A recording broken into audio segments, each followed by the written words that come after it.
Friends, काव्यास kitchen मध्ये तुमचं स्वागत आहे। आज मी बनवणार आहे आमच्या गावच्या पद्धतीने गोड चकुल्या बनवणार आहे। तर बघा मी कशी बनवते। तर ह्याला आहे ना गुजरातीमध्ये दाल भाटी तिखट बनवतात, डाळ फळं बनवतात। तर मी आज हे वेगळ्या पद्धतीने ट्राय केलेलं आहे। आमच्या गावाला भरपूर हे बनवतात। तर बघा मी कशी बनवते ते गोड चकुल्या बनवणार आहे। चला तर आपण बनवायला घेऊया। तर बघा मी इथे कढई ठेवते गॅसवरती। तर आता इथे कढई ठेवलेली आहे आपण। तर आता याच्यामध्ये 1 तांब्या पाणी टाकायचं। तर आहे ना इथे कढईमध्ये मी 1 तांब्या पाणी टाकले आहे।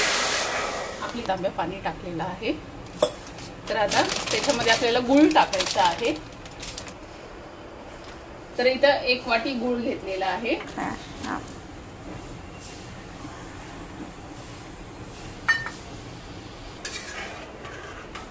तर आपल्याला या गुळाला उकळी येऊ द्यायचं आहे। तर आता आपण हा गुळ पूर्ण पगळून घ्यायचा आहे। मी 1 चम्मच तूप टाकणार आहे।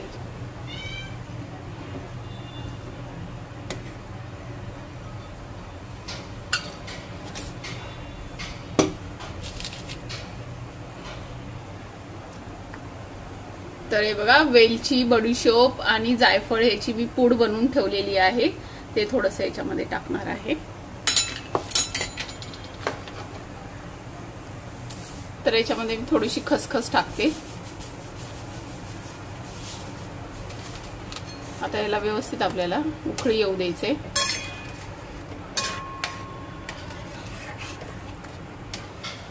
चिमूटभर मीठ टाकायचं आपल्याला।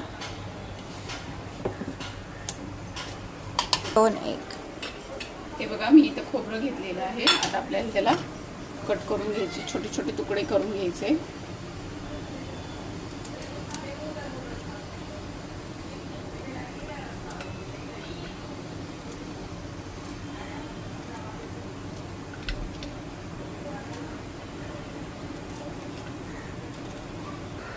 तर आपल्याला याच्यामध्ये खोबऱ्याचे तुकडे टाकायचे आहे।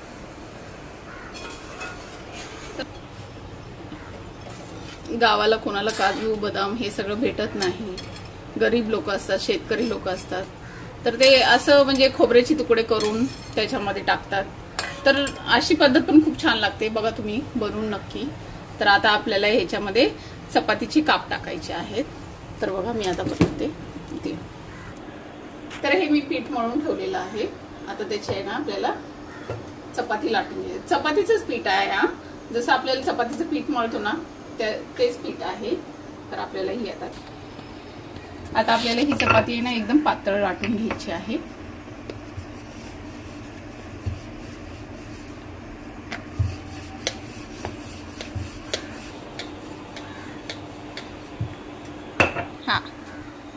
पूर्ण चपाती आपली लाटून झालेली आहे। आता आपल्याला याला असं डायमंड शेप मध्ये कापून घ्यायचं आहे।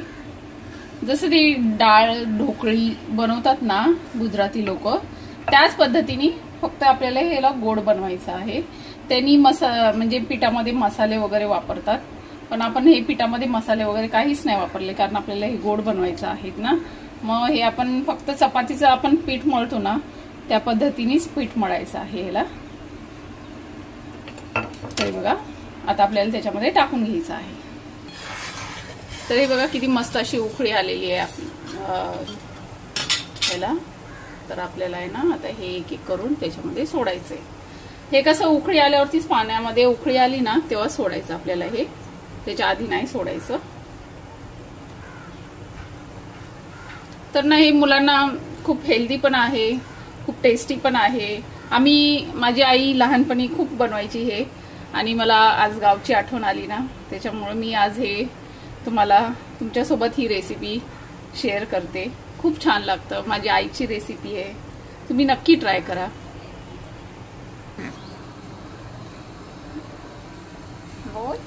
तर मी आहे ना अजून एक चपाती टाकते त्याच्यामध्ये कट करून।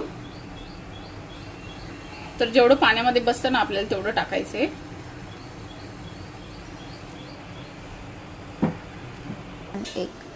तर आपण आता ह्याला आहे ना झाकण ठेवून आहे ना थोडा वेळ शिजू द्यायचं, 1-5 मिनिटं। तर बघा तयार झालेलं आहे।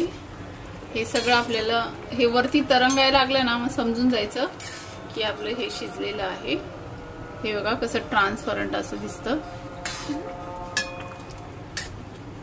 मस्त आपलं तयार झालेलं आहे। रेडी तयार झालं आहे। चला तर मी आता सर्व करून दाखवते तुम्हाला।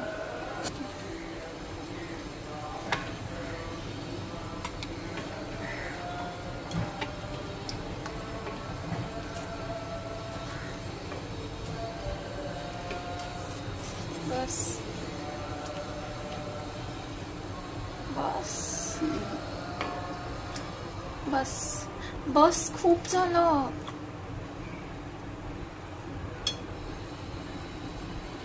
एक तूप टाकायचं आहे, दूध टाकायचं वरून आणि मस्त असं आपलं खायचं आहे। खाऊन दाखवते तर मी तुम्हाला खाऊन पण दाखवते आहे। मी आता खाऊन दाखवणार आहे तुम्हाला।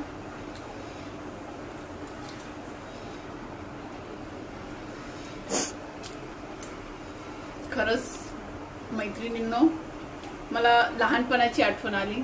हे खाऊन खूपच टेस्टी झालेलं आहे। तुम्ही खरंच नक्की ट्राय करा आणि या सगळ्यांनी खायला।